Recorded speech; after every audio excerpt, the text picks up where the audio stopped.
Diabetes ಇರೋರ್ಗೆ ಏನೇನ್ symptoms ಇರುತ್ತೆ? ಮೊದಲನೇದಾಗಿ ಪಾಲಿಡಿಪ್ಸಿಯಾ ಅಂದ್ರೆ ಹೆಚ್ಚಾಗಿ ನೀರ್ ಕುಡಿಬೇಕು ಅಂತ ಬಾಯಾರಿಕೆ ಆಗ್ತಿರುತ್ತೆ. ಎರಡನೇದಾಗಿ ಪಾಲಿಫೇಜಿಯಾ ಅಂದ್ರೆ ಹೆಚ್ಚಾಗಿ ಹಸ್ವಾಗತ್ತೆ.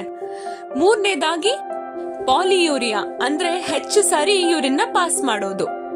ನಾಲ್ಕನೇದಾಗಿ ಪಾಲಿನ್ಯೂರೋಪತಿ ಅಂದ್ರೆ ಕೈಯಲ್ಲಿ ಮತ್ತೆ ಕಾಲಲ್ಲಿ ಏನೋ ಒಂಥರ ಜುಮ್ ಅನ್ಸೋದು, ಉರಿ ಬರೋದು ಅಥವಾ ಮುಟ್ಟಿದ್ರೆ ಸೆನ್ಸೇಷನ್ ಗೊತ್ತಾಗದೆ ಇರೋದು. ಐದನೇದಾಗಿ ಸಡನ್ ಆಗಿ ಜಾಸ್ತಿ ವೆಯ್ಟ್ ಲಾಸ್ ಆಗೋಗೋದು.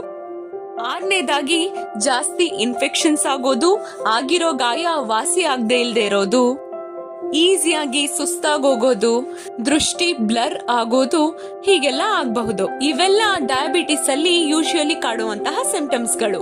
ಕನ್ಫರ್ಮ್ ಮಾಡ್ಕೊಳ್ಳೋದಕ್ಕೆ ಡಾಕ್ಟರ್ನ ಡೈರೆಕ್ಟ್ ಆಗಿ ಮೀಟ್ ಮಾಡಬೇಕು.